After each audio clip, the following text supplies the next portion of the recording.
Well, today we sent our Pat Gallen on a mission to share the story of a perfect snow day in South Philly.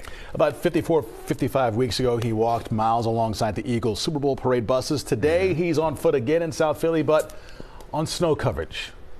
So while the Phillies and Nationals play a spring training game in Florida tonight, I wanted to see if I could feel the vibes of Florida, feel that warmth of a baseball game in South Philadelphia. No, it's not happening.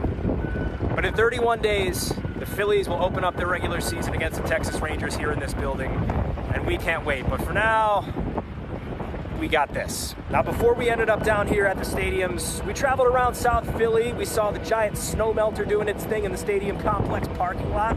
That thing is pretty cool. 145 tons of snow melted per hour. We also saw some decent conditions on the roads, and we talked to a few people who would rather be doing other things than shoveling. I'm not a winter person, he is, but... So, I'm a winter sport person. Yeah. I don't like the rest of the winter. Oh, fair enough.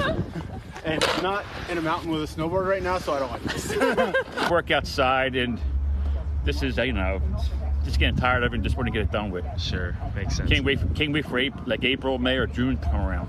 So as I stand here and deal with the snow and the wind, you can kind of faintly hear the roar of the crowd after a Kyle Schwarber bomb, and you can faintly smell hot dogs and popcorn inside that stadium.